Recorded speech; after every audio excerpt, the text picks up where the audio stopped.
Bonjour, aujourd'hui dans la série Survivalisme et résilience, on va voir le livre Survivre à l'effondrement économique de Piero San Giorgio. C'est un ouvrage destiné à sensibiliser les lecteurs au risque d'effondrement économique mondial, tout en leur fournissant des outils pratiques pour se préparer à une telle situation.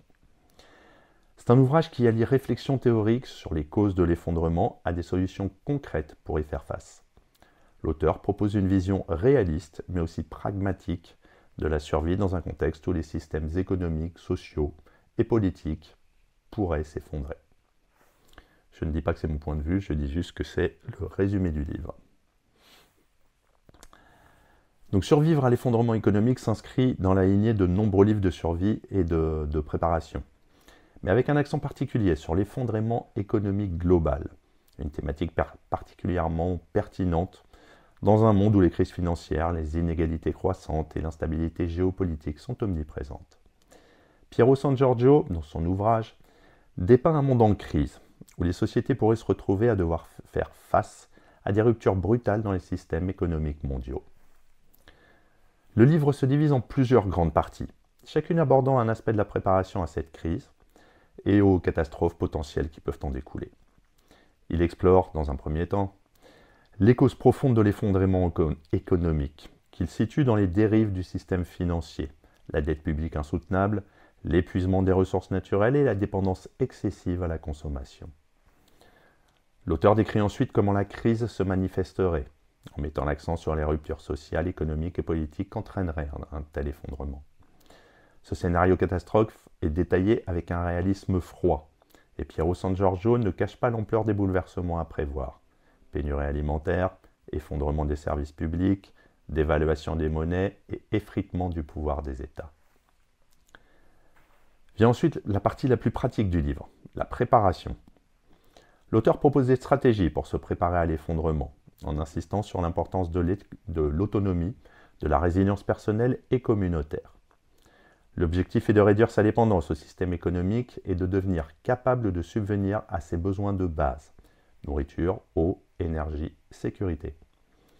Les solutions proposées incluent la création de réserves, la mise en place de systèmes de production alimentaire, comme les potagers ou la permaculture, et la préparation physique et mentale, ainsi que la constitution d'un réseau de soutien. Ça peut être des voisins, des amis, mais plutôt des gens proches, bien évidemment.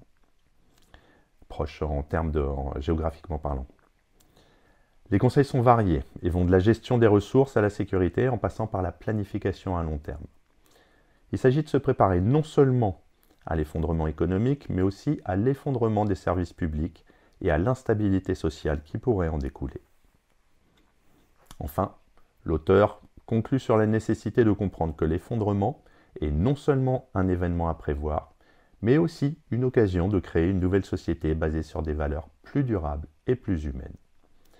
Selon Piero San Giorgio, l'effondrement pourrait être l'opportunité d'un nouveau départ, d'une société plus sobre, plus solidaire, une sorte de renaissance dans un monde qui, au final, serait plus éthique.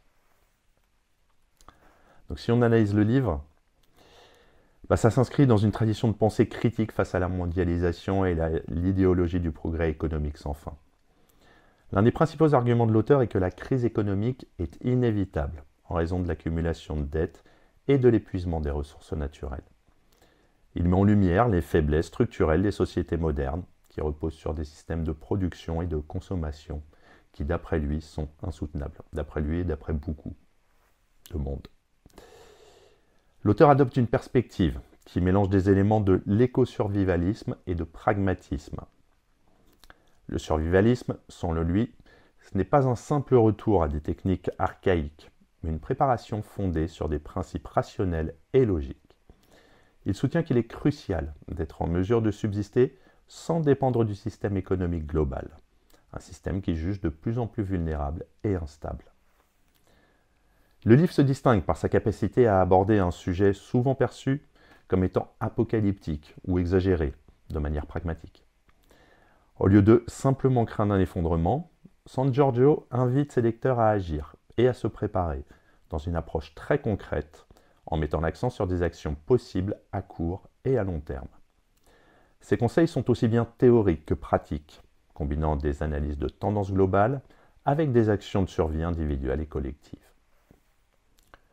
L'auteur propose également un modèle de société post-effondrement, dans lequel les individus, nous, tout en étant confrontés à des difficultés majeures, pourraient se tourner vers des formes d'autosuffisance et de solidarité.